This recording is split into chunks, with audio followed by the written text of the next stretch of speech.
Hi, everyone. Welcome to episode 3 of How to Start a Podcast, a show on how to start, build, and grow your own podcast featuring some of the best people in the space right now. Today's guest is one of the most incredible podcasters out there. It's Alessi Allaman. And before I start, I'm going to give it to you, Alessi. Give us a 30-second intro about yourself and how you got started. Yeah, no problem. Thank you, Krish, for having me on your podcast. This is super exciting. And yes, my name is Alessandro Allaman. I go by Alessi, and I have a long-form podcast. I like to consider it the Joe Rogan of Gen Z, where I'm talking to thought leaders in a league of their own. My podcasts range from 45 minutes to an hour and 15, and I talk to people who are we're a cult. I talk to people about aliens, and I talk to people about all sorts of things, sustainability, you name it. I'm interested in people who are passionate about what they do, and for me, I want to share those inspiring stories with my audience and with people out there to inspire them, especially in these COVID times. It's been really hard to find any ounce of inspiration, so I'm here to bring the beacon of light. Nice. So the way you've grown your podcast, it's incredible, right? Because you've had YouTube stars, like you said, you had cult leaders, you've had CEOs, you've had scientists and stuff who've been on the Joe Rogan podcast. Your podcast has become this platform for thoughtful conversation. And I think what's so interesting, and if you can give us a top line on this, was how did you find that niche? How did you? Yeah. So that's the funny part. I wouldn't even consider it a niche. It was the thing a lot of podcasters do that is recommended to get a growth in audience is to double down into a niche, whether it be business, whether it be sustainability, whether it be about sports. You find something, you go into it. For me, I didn't want to do that. I wanted to be open to anyone. I wanted to have conversations with people that people have never heard of, maybe even have a homeless man. I've considered having that on my podcast. It's because I think everyone has a unique story to share, and I want to share it with my audience. So for that reason, I decided not to go into a niche. And initially, I'm going to interview the first 10 guests. I'm going to interview people that I know and have these conversations with people that I think are inspiring and has something to share. And in that, I had the CEO of the Santa Cruz D-League Warriors. Within that, I had an old teacher of mine whose family was in a cult. Another one is I know a TikTok star who has over 1 million followers on TikTok. So it's like some of these people you can call quote-unquote famous. Some of these people are unheard of. But each one of them provides very valuable information for people who want to be inspired and also just want to hear interesting content. Okay. Wow.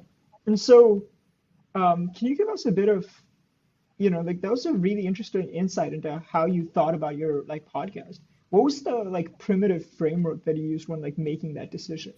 Yeah, so the primitive framework is, first off, I based it off Joe Rogan. So as many of you know, Joe Rogan is the #1 podcast in the world.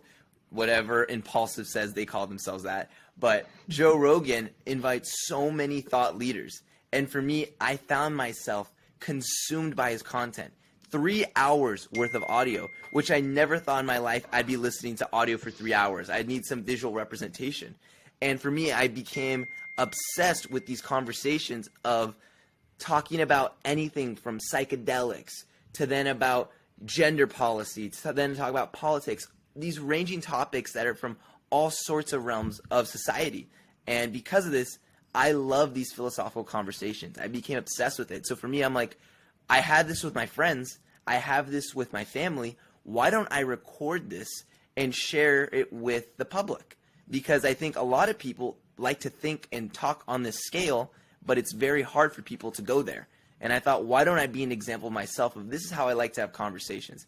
I'm not afraid to go deep. I'm wanting to go under the bridge and find out what's underneath there and then tackle it and talk about it. So that was pretty much my framework where everything was on the table, nothing was off limits. Okay, so then because what I picked up there was kind of interesting. It's anybody, the people around you can have the ability to go deep. A lot of people can think at that scale. Not everyone has the platform to do so. And I was curious, so is the way you think of that, let me get normal or ordinary people living ordinary lives to dive deep into things they care about or have had experiences with, or is it sort of like the Joe Rogan, Elon Musk style interviews, get that big name out there that's going to drive a ton of traffic and stuff? So a little bit of both. So there are those big names that I do try to get, because it will drive traffic. And plus, I really want to talk to these people because I've studied them, I've done my research, and I really want to just learn about them. But then a part of it too is the first part is that I really want to bring on these guests because these are conversations I think people, there's a reason Joe Rogan's so big, and I think there is a lack of these conversations in day-to-day life. And I think a lot of people are maybe afraid to go to those depths. And I want to be an example of being 21 years old, being in Generation Z, being like, hey, I'm not afraid to talk about those topics. You should be open to them. Conversation should flow naturally from one crazy idea to another one, and there's nothing wrong. Like the thing about crazy idea, like I just said there, that doesn't make sense. There's nothing crazy until you dispel it and you talk about it and you break it down.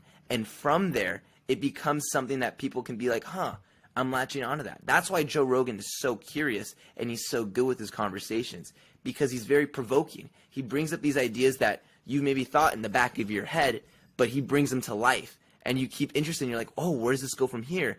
And what makes it so captivating is he takes this type of conversation and he brings it to the biggest names in the world, from Elon Musk to then like Bill Burr to all these huge people. And from there, you have these intoxicating conversations.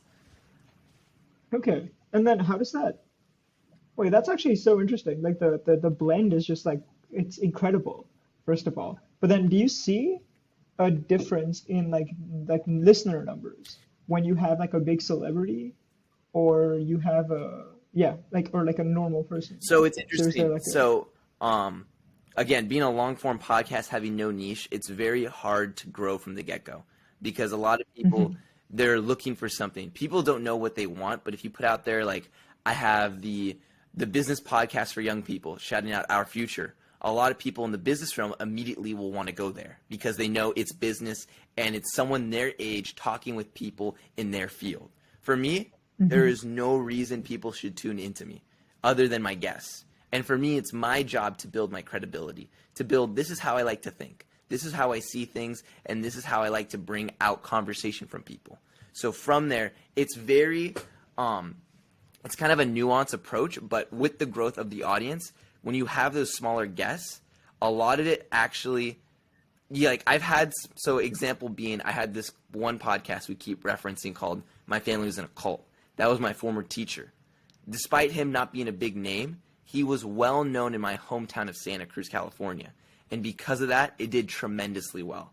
A lot of listeners from the hometown tuned in. However, I then had this professor named Professor Avi Loeb, who recently discovered this object called the Muamua, which has been considered an alien technology object. And that was a huge headline. That same week I had released it. He was on Joe Rogan. He was on Lex Friedman. He was on Michaela Peterson podcast. He was on all these big podcasts. And I released it during the same time. And because of that, I drove a lot of traffic as well. So it really depends how you are marketing it. If you are getting a guest from your hometown and you have a lot of people from your hometown tuning in, which I hope you do, then a lot of people will tune in.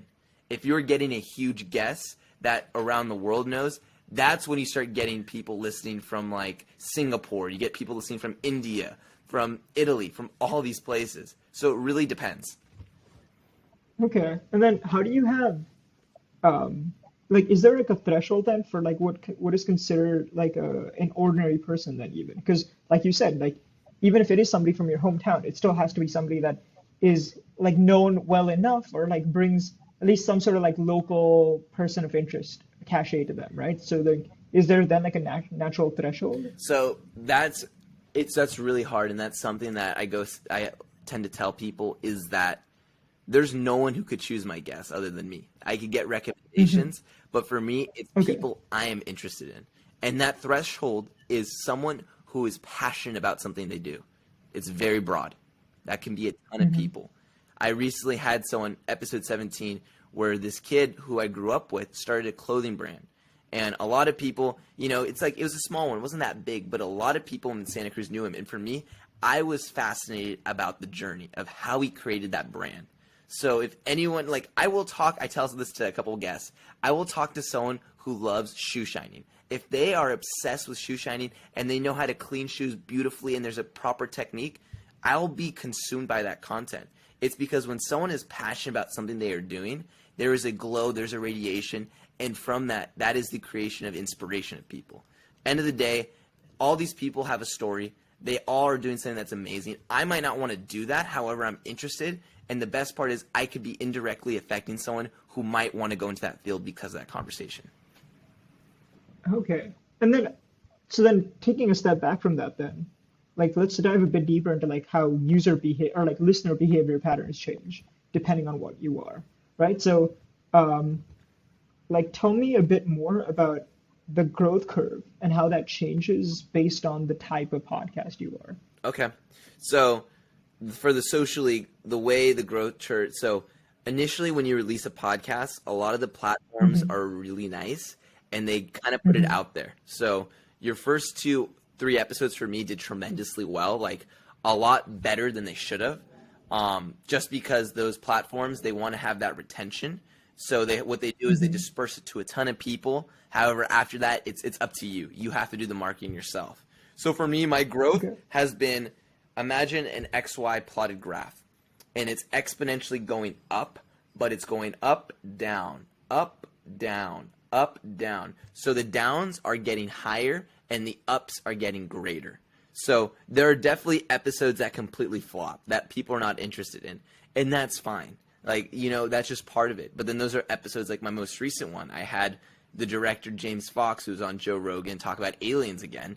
And this one did huge. It blew out like all my other podcasts to date. And it's just this growth curve where it's like, it's going to keep getting bigger. Like the more and more you put out there, you are going to create an audience. And that's the big thing that I think a lot of hosts need to learn is that you don't want to have an interview style conversation. You want to have it, you don't want to have an interview style. You want it to have more of a conversation flow if you're doing these long form podcasts, because people need to fall in love with you. They need to be able, they want to be tuning in to what you are saying and what you're thinking. Yes, you'll have these big guests that people will tune in for, but end of the day, people don't tune into Joe Rogan just because of that one Elon Musk interview. People tune in religiously every day, which has millions and millions listeners, because they want to hear what Joe Rogan has to say, because he is quite a thought leader. So for that, in my way, it's my job to constantly be educated, constantly be reading, constantly being up to date, and making myself the most intelligent form I can be possibly. So each conversation is invigorating. It's visceral. So people will continue to tune in for me. So, but then what is that? Because that's interesting, because I think Joe Rogan initially started off as, like, he brought a degree of celebrity with him to his own podcast, because he did all these other things, right? Which meant that he had an inbuilt audience or, like, listenership that was just like, it's Joe Rogan doing X. And I'm curious to understand, like, for somebody that's trying to emulate the podcasting curve of his journey, is there, because right now, I guess the focus is I need people to listen, or like, because if you are a thought platform, your conversation topics are so broad that people might not tune in on I guess like every episode. Like you might have some coming in for one thing, then coming in 2 or 3 episodes later, depending on what you do. Like the aliens one, not everyone that listened to you for the aliens podcast will stick around, because not all your content is aliens content. I mean, that's fine. And so, yeah, I was just like curious how that affects, like how you think about, like your user behavior there. And is there thresholds that like or like, is there like a journey there where you have to go through where eventually people come onto your platform and just stick because it's Alessandro Allaman, like talking to X? Well, that would be the eventual goal. For people to come on that I don't have to constantly do cold emails or cold DMs or Instagram. It's like people come on because they want to talk to me. But right now, when you start any podcast, like I'm irrelevant. That's totally fine. I'm okay with saying that statement that I am not important in the podcast sphere. People who are big or have something to say don't want to talk to me. There's nothing that I have to offer them. So right now, it is my job to show my credibility. And this is when it comes to really important kind of segueing into is researching, learning about your guests, because people want to listen. People will listen and talk to people that are interested in them and they know what they're talking about. If you come in unprepared for your conversations, you're shooting yourself in the foot. Your podcast is going to flop. It's not going to do well. So I make sure that even though the trajectory and right now the growth is slow and steady, but it is growing, that each guest I give 110%. It's corny to say, but I give 110%. I learn everything I can about that individual. I learn about what they're researching and what's happening in their sphere, and I make sure to bring light to that in the conversation, because in that way the conversation flows naturally. And because of that, I think all of my podcast conversations I had, each person by the end of it I befriended and I'm still in contact with, and we have a great relationship. At the end of the day, that is what a podcast is for me. It's like, for me, I'm really just trying to grow my network and create new relationships with people that have impacted me, and that I'm now able to impact other people. Okay. Yeah, it's really interesting to understand like the way you think about why you do these things and like how that affects like the outcomes. Because I guess another thing that I was curious about was how do you market this? Like, how do you get your, like, let's say you did an episode and you had some that blew up and some that did. In general, can you tell us like how do you market it, one, to guests, and then two, to users? Yeah, or, for sure. So for me, I thought social media was the worst thing in the world. However, when it comes to creating a business, social media is free advertisement. I'm going to say that again. Social media is free advertisement. If you look at any company in business, ads are incredibly expensive. And the fact that if you have, I don't know, like 10,000 followers, the amount of reach you have on a platform that is free, it's incredible the amount of people you can engage with. So for me, the way I market it is through Instagram. I use LinkedIn, TikTok. I use all the major social media platforms. Side note, a lot of the two underrated platforms that people really need to start tuning into, if they haven't already, is TikTok and LinkedIn. TikTok, the amount of growth a lot of just young creators has seen is preposterous. There have been creators who had maybe a few hundred followers, and because they made these quick, short, engaging videos on TikTok, have grown to tens of thousands of followers. So TikTok is in another realm that is super important, because they put your content out there and they reach out to more than just the followers you have, which is not like Instagram. Instagram doesn't give you the growth that TikTok can, because TikTok just really exposes your content. LinkedIn, same thing. So those are two platforms that I heavily use. And a lot of it too with my platform, I keep saying, is that it goes back to who I am. And for me, my social media is interesting compared to other podcasts, because there's a lot of me in it. There's photos of me. There's photos of me doing things that I love, like CrossFit. You see videos of me maybe surfing, traveling. These are things that people see of me. And on top of that, you'll see snippets and clips of my podcast conversations. So that ties into the whole idea, and this whole thing I'm premeditating, is that I want people to fall in love with me. So how do I do that? I need to post content that is of me. So people, if they see me, they think, oh, this is the person that does CrossFit. Oh, he also loves to surf. Oh, he loves to travel. And he's got a podcast. I can see those ideas and him bringing that into conversation. It's just like Joe Rogan. Joe Rogan posts a lot of stuff with UFC. He posts a lot of stuff of him cooking on his Traeger grill, a lot of meat. Like, those are the things that people also want to hear in conversation. Like, you never expected with a guest of him talking with Elon Musk to him to bring up the idea of psychedelics, but he's a huge proponent of that. And you see it in his Instagram, in his social medias. And because of that, I hope people can expect the same thing from me. What I post on my Instagram and on my social medias is what I hope to bring out in my conversations and more. So that's interesting, because I think it ties in a lot of key things you said before, right? One was like, you need, like, your platform or your podcast is a platform for all these different assortment of things or people, and you're like the connector there. And so people, when they want to listen to your podcast, it's almost like, I want to see Alessandro talk to X and do X. And so to almost promote that, you're building your own brand, and that means not just your podcast, but what are you? And so when Alessandro talks to X, like, what is his viewpoint and what is his like perspective on this?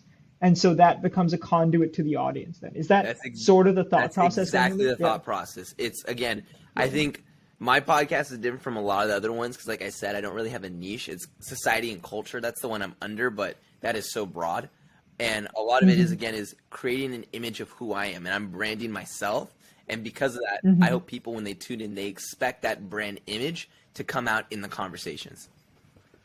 Okay, that's interesting. And then what do you see right now? I don't know if you have the stats on this, but I'm so curious what your churn looks like. Like, do you have like when you hit these highs, like what, like let's say the James Fox one, and like the episode you'll release like right after that, what is like the expected drop off? And I don't know if you have like a specific number, but it would be great if you could share like just some sort of insider stats. Yeah, so the amount of people that I get tuning in per episode, YouTube is different than all my other podcast platforms. So YouTube, I get around like 30 to 50 listeners per episode, depending. I'd say that's in the range. This James Fox one got like 300 because it's James Fox, huge big name, which is huge.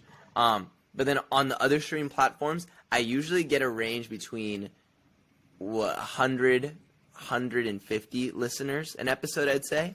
This is through Spotify, Apple Podcasts, all the streaming platforms. And is that cumulative or combined? Sorry. What's that? Was it cumulative or combined? Like, is it like 100, 150 cumulative, or like for each individual platform? No, that's cumulative for all of them. I wish if it was each one, that'd be baller status. That'd be stoked. No, so yeah, it's cumulative for all the stream platforms per episode. So, like I said, the growth is small. So, and I think this will be a caveat to that is I've gone into the whole thing going like, dude, I know this is going to be a slow growth. That the fact that I'm affecting one person is listening to an hour conversation of me is enough to keep me going. So a lot of people, like 25 episodes in, they don't see themselves getting the thousands of listeners that other podcasts are getting. They want to quit immediately. And for me, it's like, dude, I'm just going to keep going because I know over time people are going to want to tune in and they're going to turn in. That's just a caveat. So for people in terms of motivation, that's a whole nother discussion. But yeah, that's the numbers. Okay. Thank you for that. Like, thank you for the honesty there, because I think it's so important to like just reset people's expectations. Because like you'll see the Joe Rogan, you're like, okay, if he's at 1 million, I should be at 1,000. But it's like, no, like, no, it takes a while to hit that. It takes a while. Like growing an audience is not something that happens overnight. Like I've been doing this for 4 months now. The fact that I have 100 people tuning in an episode, like I just get my mind blown when I see one person tune in. Like that blows my mind. And the best part is like, yeah, you can see the visuals, but you start getting messages. And this is the most gratifying part is people who you don't even know will hit you up and be like, hey, I really enjoyed that conversation. It really affected me and it's impacted me in this way. You can't ask for anything else. That is the best part of it. And so for me, when I get like, I think I get that on a weekly basis, 1 to 3 of those a week. Like I just keep going. I'm like, I'm affecting people in ways I can't even imagine. And I'm just going to keep going with it. Yeah. Interesting. So then do you think that changes if you were a niche podcast? Yeah. If you're a niche podcast, okay. If I started doing a podcast on tree houses, I feel like I would get a whole cult following of treehouse lovers that would tune in. It's just a big thing. Like a great example is one of my friends just started a poker vlog on YouTube, and he's starting to make a podcast. He got over, I think, like 5,000 followers in like a span of 2 weeks. Like it just grew crazy. It's because poker is a niche, and he's an expert on the subject. So people who are tuned into those videos are tuned in for him because he's talking about poker. That's like a specific area, and there's a whole audience for that. So for those people, this is an assumption. I have to look into data about this, but there's an immediate growth because there's people who are already in that niche. However, over time, to keep them going and keep growing, you have to expand. And I've seen this with a couple of car YouTubers I've had on my podcast, and they've spoken openly about this, about how, yeah, they have a huge following, 30,000 to 40,000 followers. However, now the issue is that's their following. They haven't been able to grow outside of that because they're specifically in the car type they're doing. And for them, they're trying to branch out and grow that outside of that. So for me, it's almost I'm doing the opposite. I'm starting really wide, and I'm huge right now, but it's super small. And eventually, I might double down into a niche in the future. I don't know. That's a conversation for another time.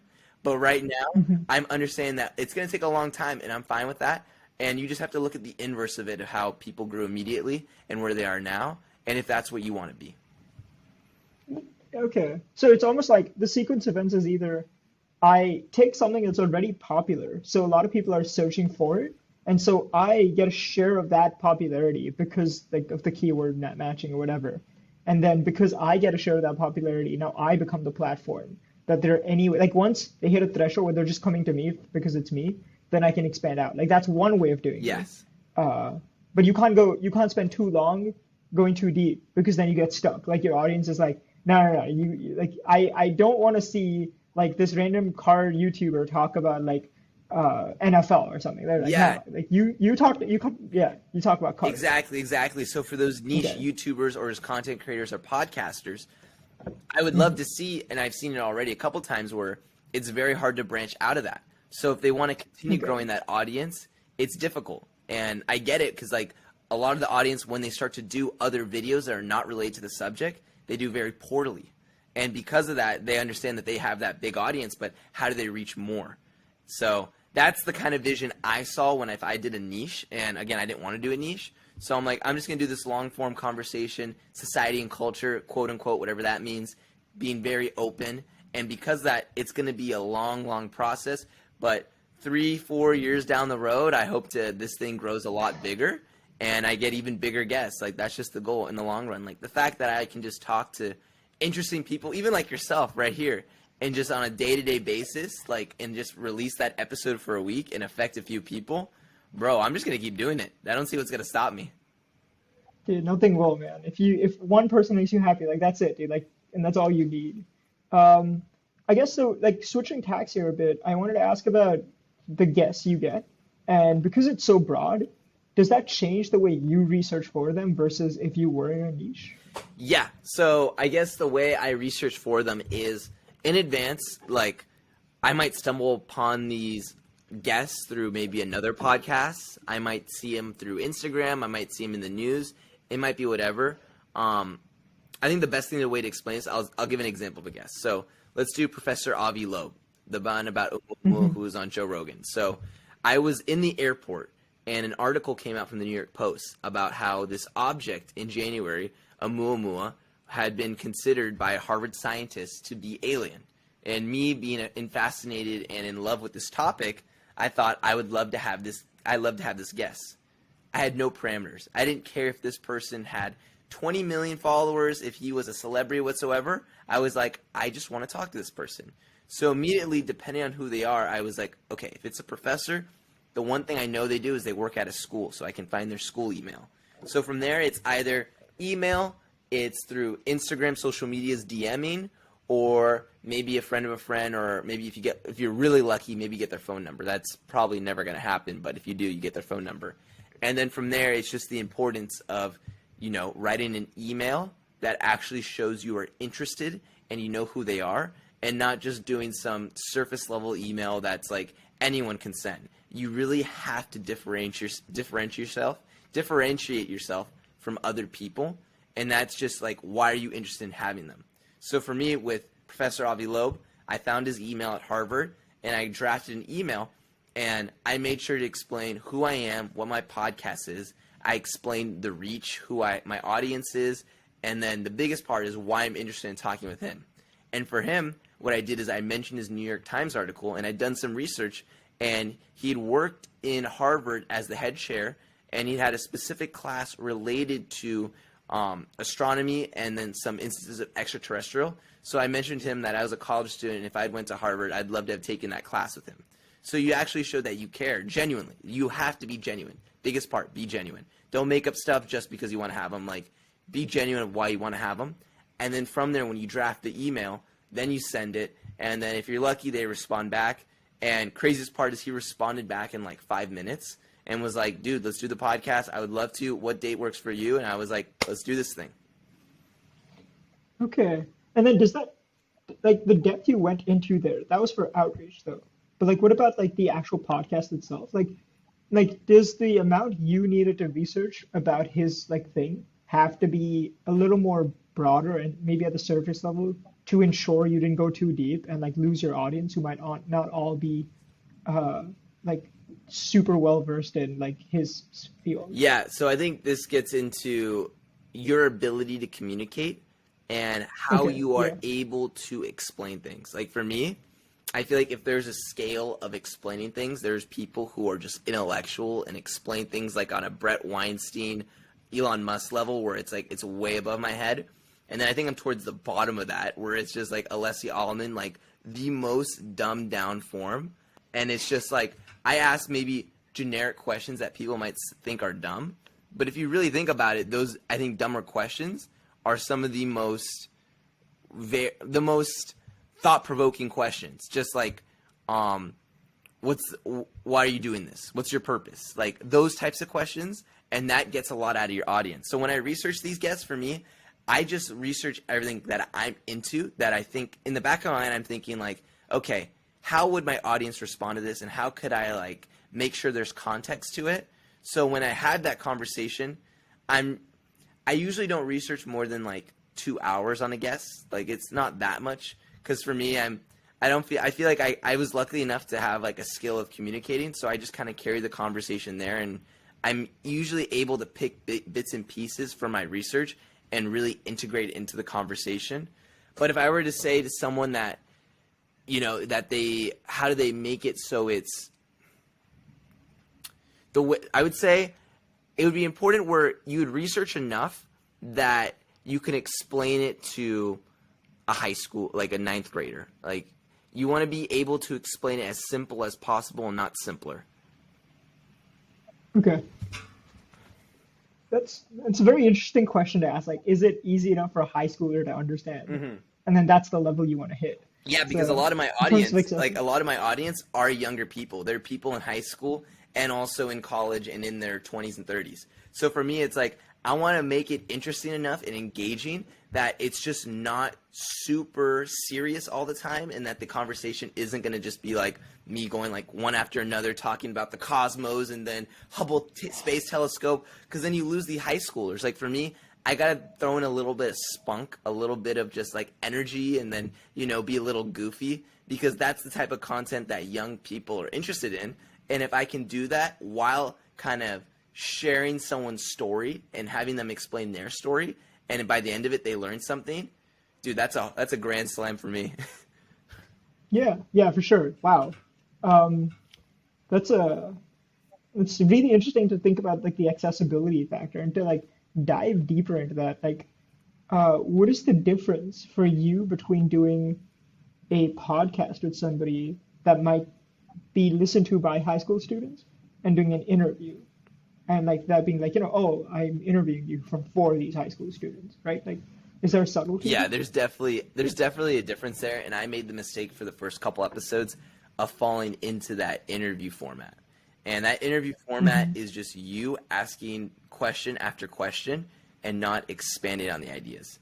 And for me, Okay. I started to realize that a lot of my audience would reach out to me, and with the feedback being like, Alessi, we want to hear what you have to say. We want to hear what you think on that topic. Like, just because you asked that question and gave you a response, you should elaborate further. Go into the idea more. And oddly enough, for those who are going to hate me right now, it's like it goes back to your English discussion classes, like way back in high school, where your teachers are telling you, all right, discuss this topic, discuss this verse in this book, and you kind of just like go through, you flesh out that verse and that passage of that book for so long that you feel like it's just been overlooked, and you're like, okay, I'm over this. It's the same thing with any type of question or comment you bring out. So I might ask them, being like, what are your thoughts on this article that I read about aliens the other day, if I'm talking to someone about aliens? And they'd be like, oh, I think this. And I'd be like, interesting. I was actually thinking this. You bring your opinion into the discussion, because this falls into, if you're having a long format conversation, they need to fall in love with you as a host. So if you're just asking interview question after question after question, one, it's going to be really boring. And two, they're not going to know anything about you. You can be replaced by anyone. You could have a toddler in my position asking those questions, and the toddler would be just as well known as I Um, yeah, I've definitely like felt a bit of that, like because you want to like ask the question, but then you also like, I think this ties really well into the next thing I wanted to like get your thoughts on is how do you balance an interesting non sequitur, like like let's say Avi Loeb throws something at you that we weren't expecting, you're like, I want to dive deeper into this, versus the basic outline that you might have had in your mind about here's how I want this conversation to go, or how I want it to flow, Yeah, right? that's a very good question. I would say, like, as any conversation goes, you have to go with the flow. But as a Mhm. host, you have to have in your back of your mind where that roadmap is, where you are going with that conversation, where you want it to lead. So go as far off as you want. Go off the road, go off the beaten path as far as way you want. Go into that topic. But as a host, it's your job to bring it back so you know it's full circle and you're going back into the topic. Because when you bring those guests on, there is a purpose and there's a reason you're bringing them on. It's because of their passion of what they are doing. And you want to highlight that. And if, you could be going tangent off in a different direction of nothing related to that topic. But at the end of the day, I think it's very important as a host that you remember, like, once that idea has been fleshed out, to then revert it and bring it back to the path of where you're going. And okay, so then I guess to get some sort of effective strategies, like how do you how do you how do you reroute? I guess like is the best way to say that, right? Like when you're like, we need to like switch tacks here, we need to like drive this back to where we want to go. I would say the way you reroute is. Do you have any like words or like what do you? Yeah. Okay. So like this is funny. I was listening to a podcast about like being a good host, and one of the things that they said is just like phrases being like, "Oh, that reminds me." That's a good one to say. If you're like in the middle of a conversation, you know you're going off. You're like, "That reminds me. I wanted to talk about this thing," because you know it's not so abrupt. You don't want to just be like, "I'm going to change topics right now," you know? Or you can be like, "Oh, I love that point, and I kind of want to go into. I want to segue into this topic." Saying segue, which you've done multiple times, is great. Segue is a good one. Guy Raz does that. Yeah. He's big on segue. Yeah. So segue's good. That reminds me. I would love to touch on this topic real quick. You know, like some of those phrases are good transition phrases, which are great because it lets you know for the audience when an idea is ending and when a new one's beginning where you want to go. So I'd recommend those. I think naturally I say reminds me of and segue. I think those are the ones I say most common. There might be a few others, but I can't remember. Yeah, the worst one is I think okay, so let's say you're having a conversation and they say something that's like kind of like cool, right? Do you have like a bunch of words in your pocket like that's interesting, that's so cool that you just like kind of like because you have to like show affirmation without like right? You know what I'm talking about? I know exactly what you're saying, and that's hilarious, dude. Like, that is something I deal with because a lot of my friends gave me so much crap for it. Was like, I would just be like, whoa. Like, I would like, I don't try to over exaggerate. I'm just a guy with a lot of mannerisms and a lot of facial expressions. So if they said something being like, aliens dropped down and they talked to this human and boom, he got abducted, I'd have been like, whoa. Like, I naturally just say something like that. And a lot of time I might say, that's fascinating. That's interesting. But I am trying to get away from doing so many affirmations because like over Zoom especially, it interrupts the conversation, which I hate. And you'll hear it in the audio where I might say they might be talking. I'd be like, that's interesting. And then they'll stop because they hear me speak over and there's a lag and there's a gap. So I've tried to stop that over Zoom because it's not really good for the recording and it just kind of ruins the flow a little bit. But for an in-person conversation, all those affirmations are great. That's interesting. That's fascinating. Wow. That's cool. Dude, you're crazy. Like, all those things are totally fine. But over Zoom, I would say have a limit to it because understand with how we're doing this virtually, it's going to interrupt your thought process. Yeah. Like the one that I thought was like really cool is because when you do a podcast, it's not just you and that person talking. It's like all your buddies are listening in, right? And so that guy might not pick up on it, but then all the guys, like all the people listening are just gonna be like, this man says that's so interesting and that's great like 30 times every episode. Yeah. Oh my God. Yeah, dude, at that point you just cannot care what the people think. Like a lot of it too is like people, I think one of my friends counted the amount of times I said like in one of my episodes.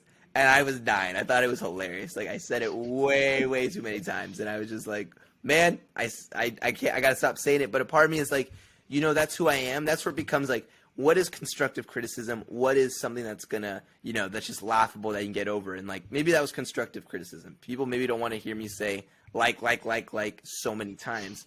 But then if it's just something saying like, you said that's so fascinating, so it's like, who cares, dude? That's your immediate reaction.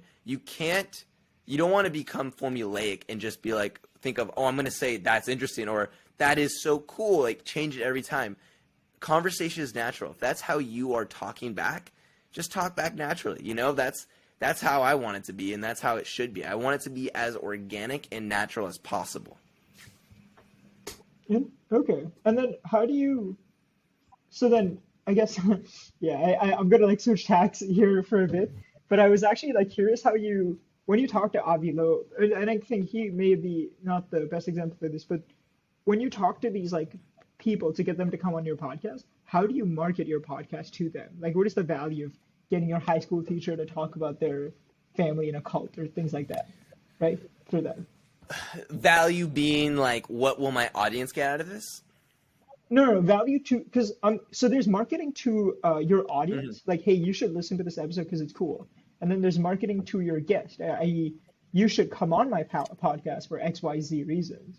And I'm just curious what, like, how you do the second one Okay, got it. as well. Yeah. Yeah. Okay. So a lot of times, if these are bigger known guests, they're gonna ask you about your audience reach, the amount of downloads you have, and they'll probably Hmm. ask you how long the conversation is, and maybe some of those other things. But those are the two big ones: is like who do you reach, how many downloads you get, and length. I'd say those are the two ones. Because a lot of those people, like, they'll go on Joe Rogan for 3 hours. However, I haven't built that credibility up. So they're going to probably say no more than an hour, which is respectfully totally fine. That's totally fine. Like, an hour conversation with anyone, I think, is great amount of time. I'm grateful for that. So then from there, you have to include those details of, like, how many downloads you have, and how long it's going to be. And for me, if I am desperate and I really, really want to have that person on, how do I put this nicely? I'm going to skew the lines a bit. If they're saying, like, there's a minimum downloads we're going to have, you know Yeah. what? To be clear, we're not promoting this. We're not saying you should do this. Yeah, This is how you, this is how yeah, I do it. And honestly, yeah. you can call me a piece of shit, call me whatever you want. No, But you're if fine. I really want to talk to Avi Loeb, I'm going to say instead of I'm getting 100 downloads in episodes, I'm getting 500 to 1,000 downloads an episode. And Oh, personally for wow. me, I will upscale that because I really want to talk to them. And that's up to the audience. I'm being open about it. This is how I really want to get some exciting guests on. I think I've only done this with Avi Loeb, to be honest. Other ones, they've all been freely to come on, but Avi was like, how many downloads did you have? And I was like, I have like 500 to 1,000. He's like, okay, cool. And a part of me was thinking also like he was just going to do it for me anyways because I was a student. That's another thing. A lot of people do this because I'm so young. They're interested in just talking to someone my age. They're like, oh, this is a 21-year-old. Cool. Like, why not do it? However, take that as you may. If you think that's unethical and that's wrong, okay, don't do it. But for me, it's like some of these guests I really want to have on and I really like. And for me, I can reason that with myself and I can sleep at night. Yeah, but to be clear, that story had a good ending, right? Like, I think I remember you saying like he found out later and he was like still like Yeah, totally fine that's with it. also true. What happened is I Yeah. told him afterwards, I was like, dude, I actually lied to you. I didn't have 500, $1,000. I have like 100, 150. And he was just like, huh, no way. It's okay. Like, he's like, either way, I really want, like, I was going to say yes. I had to ask that for my agent. And best part is, like, I've had 25 of these episodes come out.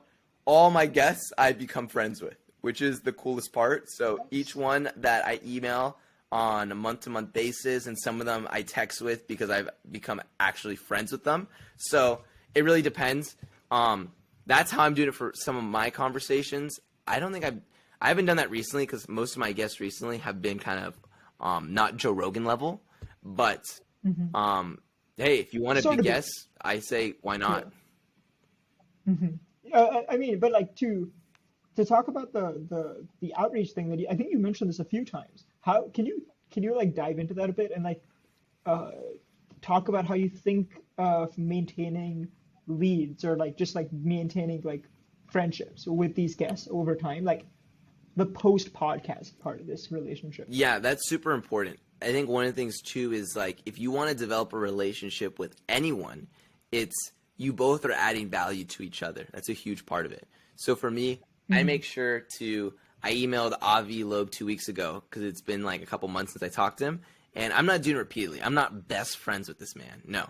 But like, it's like I want to let him know that he affected me. I really appreciate what he's done for me. And he's brought in value to my life. And I want to let him know that I appreciate everything he's bringing out there. And that I hope I can add value to his life.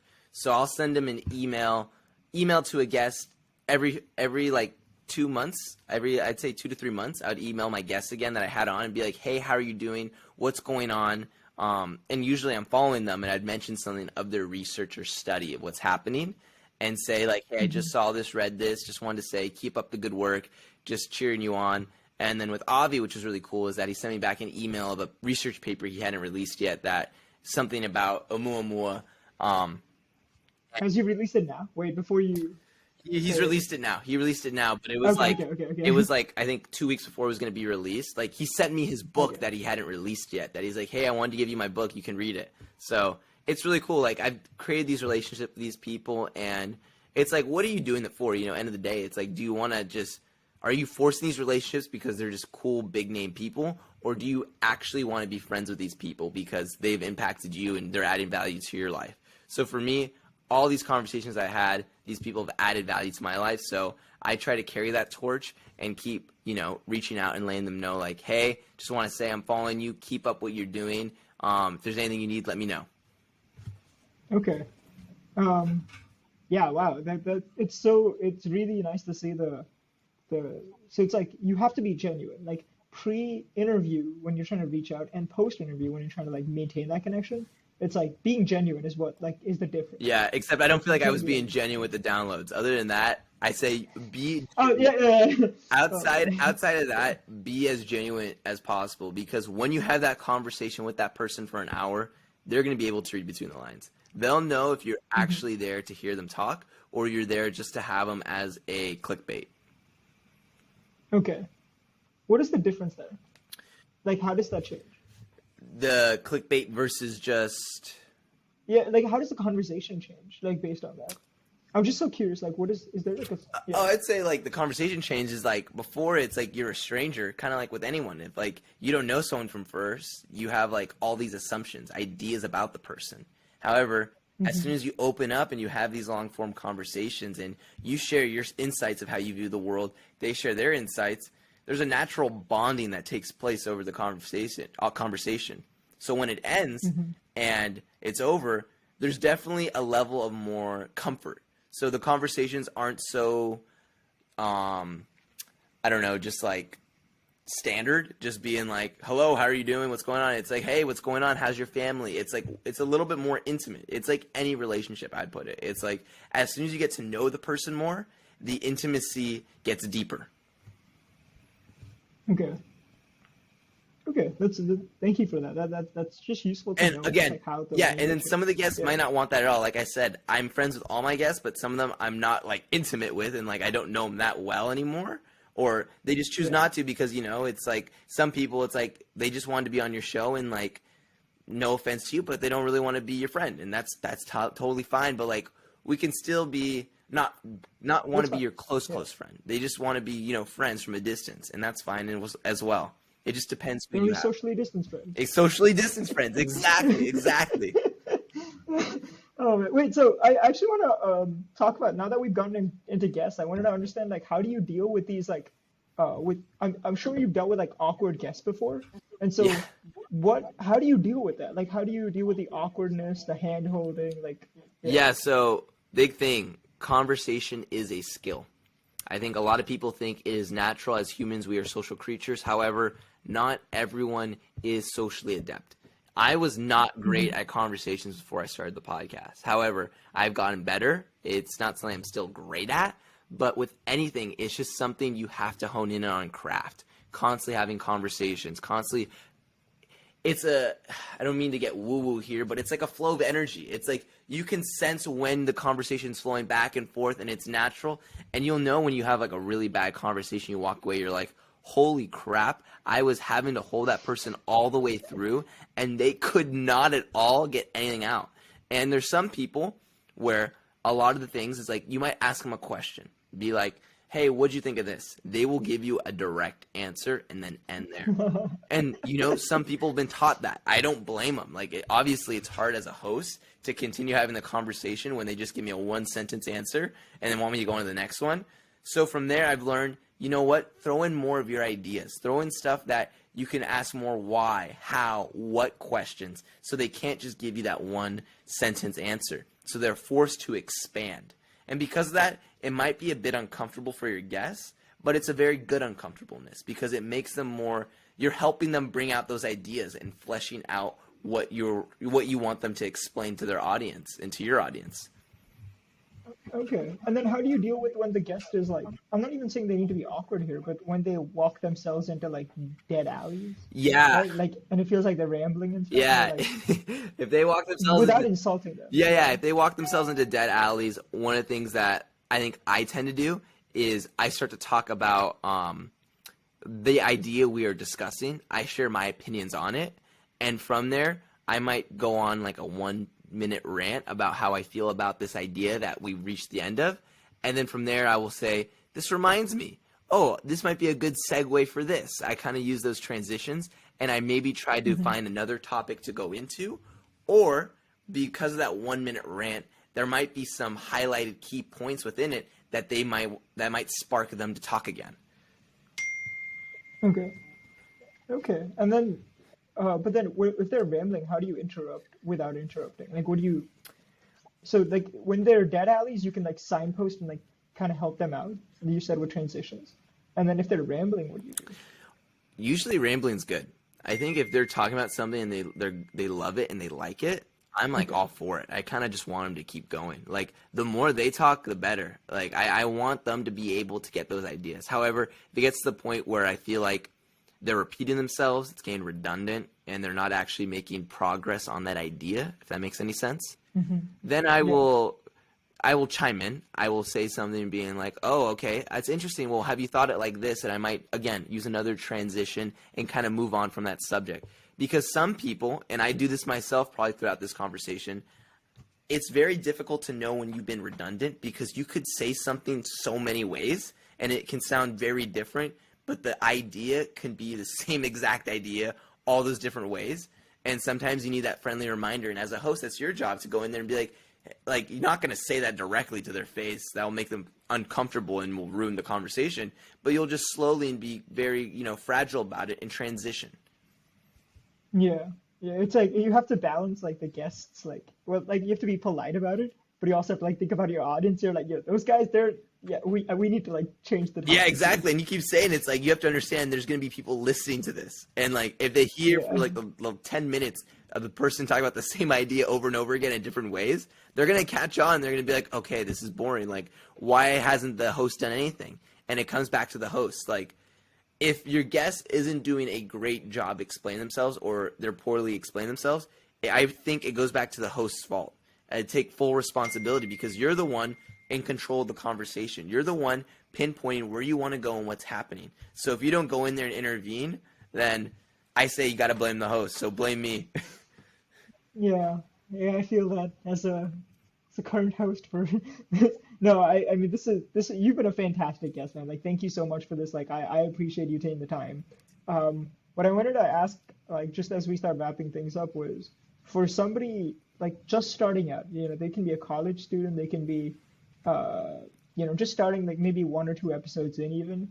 Like can you give like what would your advice be for how they should think about what sort of podcast they want to have, what sort of like and how they want to like talk through their guests, because those are the 2 big ideas we've done so far. Yeah, so again, if you want to double down into a niche, what you're interested in, go for that.